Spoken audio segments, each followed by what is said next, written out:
അനുഗ്രഹിക്കപ്പെട്ട നല്ല സമയത്തിനായി ഞാൻ ദൈവത്തെ സ്തുതിക്കുന്നു, സ്തോത്രം ചെയ്യുന്നു. ദൈവവചനം ശ്രവിച്ചുകൊണ്ടിരിക്കുന്ന എല്ലാ ദൈവമക്കൾക്കും വീണ്ടും വരാമെന്നരുളി ചെയ്തവനായ കർത്താവായ യേശു ക്രിസ്തുവിൻ്റെ ധന്യനാമത്തിൽ ഞാൻ എൻ്റെ സ്നേഹവന്ദനം അറിയിക്കുന്നു. ഇന്നത്തെ അല്പസമയത്തെ ചിന്തയ്ക്കായി 42-ാം സങ്കീർത്തനം 1-2 വാക്യങ്ങൾ നമുക്ക് വായിക്കാം. മാൻ നീർത്തോടുകളിലേക്ക് ചെല്ലുവാൻ കാക്ഷിക്കുന്നത് പോലെ ദൈവമേ, എൻ്റെ ആത്മാവ് നിന്നോട് ചേരുവാൻ കാക്ഷിക്കുന്നു. എൻ്റെ ആത്മാവ് ദൈവത്തിനായി, ജീവനുള്ള ദൈവത്തിനായി തന്നെ ദാഹിക്കുന്നു. ഞാൻ എപ്പോൾ ദൈവസന്നിധിയിൽ ചെല്ലുവാൻ ഇടയാകും? അനുഗ്രഹിക്കപ്പെട്ട വേദവാക്യങ്ങളാണ് നാം കേട്ടത്. മനുഷ്യൻ്റെ ആത്മാവ് യഹോവയുടെ ദീപം, അത് ഉദരത്തിൻ്റെ അറകളെയൊക്കെയും ശോധന ചെയ്യുന്നു എന്ന് സദൃശവാക്യങ്ങൾ 20-ാം അധ്യായം 27-ാം വാക്യത്തിൽ രേഖപ്പെടുത്തിയിരിക്കുന്നു. ദീപം എന്നാൽ വിളക്ക് എന്നാണല്ലോ. ആ വിളക്കിൽ എണ്ണയാണ് പരിശുദ്ധാത്മാവ് എന്ന് പറഞ്ഞാൽ തെറ്റില്ലെന്നാണ് എൻ്റെ വ്യക്തിപരമായ അഭിപ്രായം. പരിശുദ്ധാത്മാവാകുന്ന എണ്ണ ഇല്ലാതെയാകുമ്പോൾ മനുഷ്യാത്മാവാകുന്ന ദൈവത്തിൻ്റെ വിളക്ക് കെട്ടുപോകുന്നു. അപ്പോൾ മനുഷ്യൻ എന്തെന്നില്ലാത്ത ശൂന്യത ഹൃദയത്തിൽ ഉണ്ടാകുന്നു.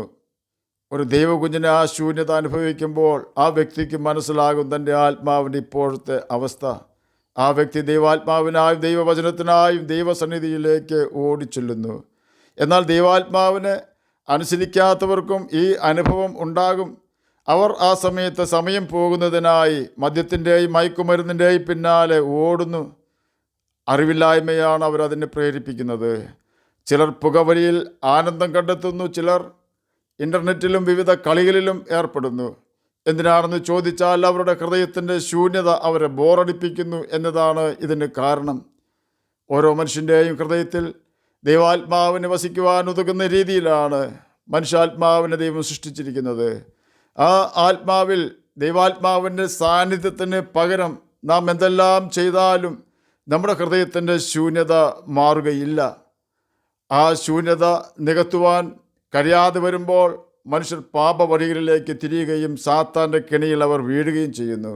എന്നാൽ സങ്കീർത്തനക്കാരൻ പറയുകയാണ്, ദൈവമേ, മാൻ നീർത്തോടുകളിലേക്ക് ചെല്ലുവാൻ കാക്ഷിക്കുന്നത് പോലെ എൻ്റെ ആത്മാവ് നിന്നോട് ചേരുവാൻ കാക്ഷിക്കുന്നു. 2 കാര്യങ്ങൾക്കാണ് മാൻ നീർത്തോട് അന്വേഷിക്കുന്നത്.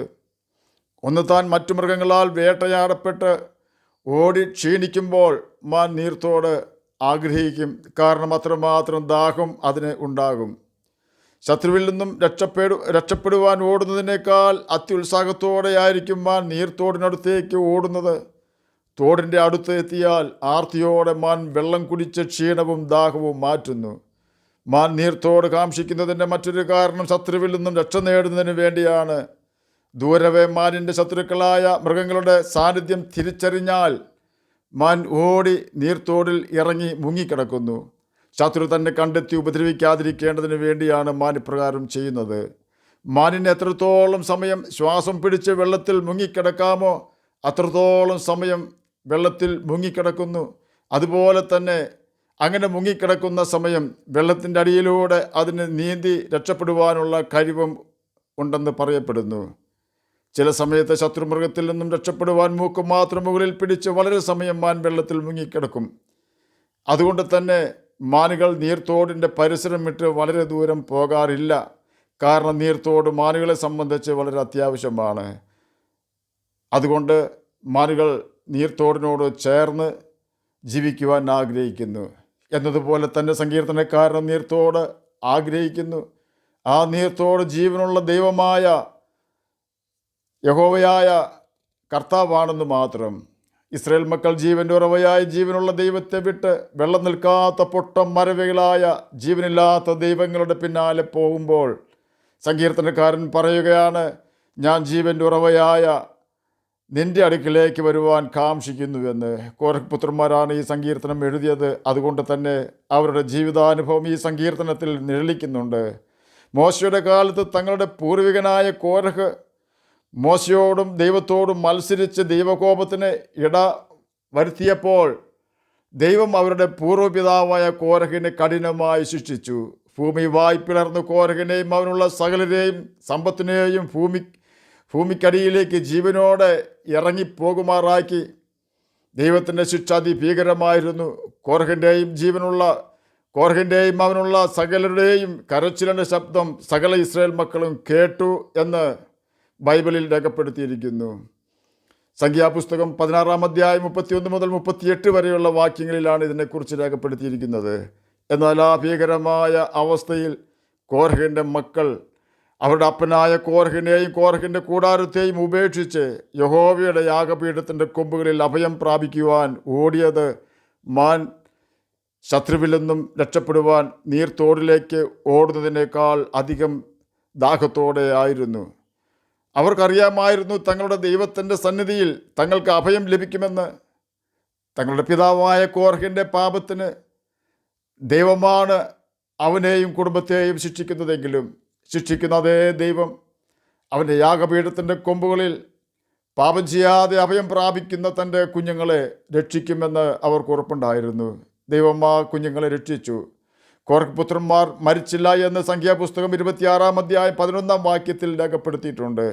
കാരണം ജീവൻ്റെ ഉറവയായ ജീവനുള്ള ദൈവത്തിൻ്റെ യാഗപീഠത്തിൻ്റെ കൊമ്പുകളിൽ അവർ ഓടിച്ചെന്ന് അഭയം പ്രാപിച്ചു. ഇവിടെയാണ് നീതിമാനായ നമ്മുടെ കർത്താവിൻ്റെ നീതി വെളിപ്പെടുന്നത്.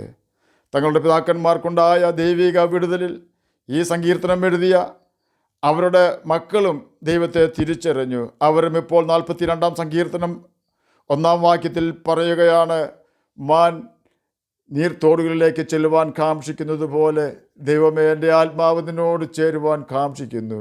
ജീവൻ്റെ ഉറവയായ യഹോവയിലേക്ക് അഥവാ കർത്താവായ യേശു ക്രിസ്തുവിലേക്ക് അടുക്കുവാൻ അഥവാ ചേരുവാൻ നാം ആഗ്രഹിച്ചാൽ ഉള്ള ഗുണവിശേഷങ്ങൾ 91-ാം സങ്കീർത്തനത്തിൽ രേഖപ്പെടുത്തിയിട്ടുണ്ട്. ആ യേശു നമ്മുടെ സങ്കേതവും കോട്ടയും ആകും. സങ്കേതം സുരക്ഷിതമായ ശത്രുഭയം കൂടാതെ താമസിക്കുവാനുള്ള ഇടമാണ്. കോട്ടമതിലായി നിന്ന് യേശു നമ്മെ രക്ഷിക്കുന്നു. അവൻ്റെ അടുക്കൽ ചെല്ലുന്ന ഒരുത്തിനും ഒന്നിനും മുട്ടുണ്ടാവുകയില്ല. സമാധാനത്തിനാണെങ്കിലും ദൈവിക സന്തോഷത്തിനാണെങ്കിലും മുട്ടുണ്ടാവുകയില്ല. മറ്റേത് രീതിയിൽ നാം സമാധാനം ആഗ്രഹിച്ച് അതിൻ്റെ പിന്നാലെ ചെന്നാലും രാത്രിയാകുമ്പോൾ സമാധാനം നഷ്ടപ്പെട്ടവരായി നാം ഭവനത്തിലേക്ക് മടങ്ങിപ്പോകേണ്ടി വരും. എന്നാൽ യേശുവിൻ്റെ അടുത്ത് വന്നാൽ അവൻ നമുക്ക് നദി പോലെ സമാധാനം നമ്മുടെ ഹൃദയത്തിൽ നൽകിത്തരും. അതുകൊണ്ടാണ് പത്രോസ് കാരാഗ്രഹത്തിൽ ചങ്ങലകളാൽ ബന്ധിക്കപ്പെട്ട നിലയിൽ പട്ടാളക്കാരുടെ നടുവിൽ ആയിരുന്നിട്ടും സമാധാനത്തോടെ കിടന്നുറങ്ങിയത്. എന്നെ കേൾക്കുന്ന പ്രിയ ദൈവമകനെ, ദൈവമകളെ, ഈ യേശുവിൻ്റെ അടുക്കിലേക്ക് നാം വരുന്നെങ്കിൽ രോഗമാണെങ്കിലും സമാധാനമില്ലാത്ത അവസ്ഥയാണെങ്കിലും സാമ്പത്തിക പ്രതിസന്ധിയാണെങ്കിലും സ്നേഹിതർ ഒറ്റപ്പെടുത്തുന്ന അവസ്ഥ ആണെങ്കിലും യേശു നമ്മെ ഇതിൽ നിന്നെല്ലാം രക്ഷിക്കും. മാനിന് നീർത്തോടിലേക്ക് പോകുവാൻ ആർത്തിയുള്ളതുപോലെ യേശുവിൻ്റെ പാദപീഠം വിശ്രമിക്കുവാൻ ഒരു ആഗ്രഹം നമുക്കുണ്ടാകണം എന്ന് മാത്രം. മറ്റെവിടെ ചെല്ലുന്നതിനും നമ്മിലെ പാപം തടസ്സമാവുകയില്ല. എന്നാൽ യേശുവിൻ്റെ അടുക്കൽ വരുവാൻ പാപം ചെയ്യുന്നത് ഉപേക്ഷിക്കേണ്ടി വരും. ലേവ്യ പുസ്തകത്തിൽ യഹോവയായ ദൈവം അഥവാ കർത്താവായ യേശു ക്രിസ്തു എഴുതി വച്ചിരിക്കുന്നത് ഇപ്രകാരമാണ്, ഞാൻ വിശുദ്ധനാകയാൽ നിങ്ങളും വിശുദ്ധരാകുവിൻ. നുണ പറയുന്നതിനുള്ള പ്രവണത, മറ്റുള്ളവരെ ചതിക്കുക, വ്യഭിചാരം ചെയ്യുക, മോഷ്ടിക്കുക, വിഗ്രഹങ്ങളെ ആരാധിക്കുക, ഫോട്ടോയെ നോക്കി പ്രാർത്ഥിക്കുക, മരിച്ചവരോട് പ്രാർത്ഥിക്കുക, മരിച്ചവർക്ക് വേണ്ടി പ്രാർത്ഥിക്കുക, മറ്റുള്ളവർക്കെതിരെ ഹൃദയത്തിൽ ദോഷം ചിന്തിക്കുക തുടങ്ങിയ കാര്യങ്ങളെല്ലാം ദൈവം വെറുക്കുന്ന പാപം ആണെന്ന് ഉള്ളതുകൊണ്ട് അതെല്ലാം ഉപേക്ഷിക്കണമെന്ന് ബൈബിൾ നമുക്ക് മുന്നറിയിപ്പ് തരുന്നുണ്ട്. ഈ കേട്ട കാര്യങ്ങളെല്ലാം നാം ഉപേക്ഷിച്ച് ഒരു നിർമ്മല ഹൃദയത്തോടെ നാം യേശുവിൻ്റെ അടുക്കൽ വരാമെങ്കിൽ നമ്മുടെ ഹൃദയത്തിൻ്റെ ഏകാന്തത യേശു മാറ്റിത്തരും. മരണഭയം യേശു മാറ്റിത്തരും. രോഗത്തെ യേശു മാറ്റിത്തരും. പാപത്തെ വെറുത്ത് യേശുവിൻ്റെ ആത്മാവിനാൽ നിറയപ്പെടുവാനൊരു ആഗ്രഹം നമുക്കുണ്ടായാൽ പാപത്തിൽ നിന്നും രക്ഷപ്പെട്ട് ഓടുവാനുള്ള വഴി കർത്താവായ യേശു ക്രിസ്തു നമുക്ക് കാട്ടിത്തരും. പ്രതിസന്ധി വരുമ്പോൾ മാത്രമല്ല, എല്ലാ സമയത്തും ആ നീർത്തോടിൻ്റെ സമീപം ജീവിക്കുവാൻ ആഗ്രഹിക്കുന്നത് പോലെ നമ്മുടെ ജീവിതത്തിൽ പ്രശ്നങ്ങളൊന്നുമില്ലാത്തപ്പോഴും യേശുവിനോട് കൂടെ ജീവിക്കുവാൻ നമുക്ക് ഉത്സാഹിക്കാം. സമാധാനം ഞാൻ നിങ്ങൾക്ക് തന്നേച്ചു പോകുന്നുവെന്ന് യേശു പറഞ്ഞിരിക്കുന്നു. യേശുവിന് വാക്ക് പാലിക്കുവാനുള്ള കഴിവുണ്ട്. യേശു വാക്ക് പാലിക്കുക തന്നെ ചെയ്യും. ആ യേശുവിനെ നമുക്ക് വിശ്വസിക്കാം, അവനെ നമുക്ക് പിൻപറ്റാം. ആശ്വാസം കൊണ്ട് നമ്മുടെ ഹൃദയത്തെയും നമ്മുടെ ഭവനത്തെയും നിറയ്ക്കുന്നവനാണ് കർത്താവായ യേശു ക്രിസ്തു. ആകയാൽ നമുക്കും ജീവൻ്റെ ഉറവയായ കർത്താവായ യേശു ക്രിസ്തുവിൻ്റെ കൽപ്പനകൾ അനുസരിച്ച് ജീവിക്കുകയും അവനെ പ്രസാദിപ്പിക്കുകയും അവൻ്റെ സമാധാനം നമ്മിൽ വാഴുവാൻ തക്കവണ്ണം യേശുവിനോട് കൂടെ നടക്കുകയും ചെയ്തുകൊണ്ട് നിത്യജീവൻ അവകാശികളായി തീരാം. അതിന് കർത്താവ് നമ്മെ സഹായിക്കട്ടെ എന്ന് പ്രാർത്ഥിച്ചുകൊണ്ട് ഞാൻ എൻ്റെ വാക്കുകളിൽ നിന്ന് വിരമിക്കുന്നു. നമുക്ക് പ്രാർത്ഥിക്കാം. ഞങ്ങളെ സ്നേഹിക്കുന്ന സ്വർഗീയ പിതാവേ, നല്ല വചനത്തിനായി ഇങ്ങനെ സ്തുതിക്കുന്നു, സ്തോത്രം ചെയ്യുന്നു. എന്നെ കേൾക്കുന്ന ഏതെങ്കിലും പ്രിയപ്പെട്ടവർ രോഗത്താൽ ഭാരപ്പെടുന്നുവെങ്കിൽ അങ്ങ് അവർക്ക് സൗഖ്യം കൊടുക്കണമേ. സമാധാനമില്ലാത്തവർക്ക് സമാധാനം കൊടുക്കണമേ. പഠിക്കുന്ന കുഞ്ഞുങ്ങൾക്ക് പഠിക്കുവാനുള്ള ബുദ്ധിയും ജ്ഞാനവും ഓർമ്മശക്തിയും കൊടുക്കണമേ. സ്വന്തമായി വീടില്ലാത്തവർക്ക് സ്ഥലവും വീടും കൊടുക്കണമേ. വാർദ്ധക്യത്തിലായി നിൽക്കുന്ന പ്രിയപ്പെട്ടവർക്ക് ആശ്വാസവും പ്രത്യാശയും കൊടുക്കണമേ. വാർദ്ധക്യ സഹജമായ പ്രയാസങ്ങളിൽ നിന്നും അവരെ രക്ഷിക്കണമേ. പ്രാർത്ഥന കേട്ടതിനായി സ്തോത്രം. യേശുവിൻ്റെ നാമത്തിൽ തന്നെ ആമേൻ. കർത്താവ് എല്ലാവരെയും അനുഗ്രഹിക്കട്ടെ.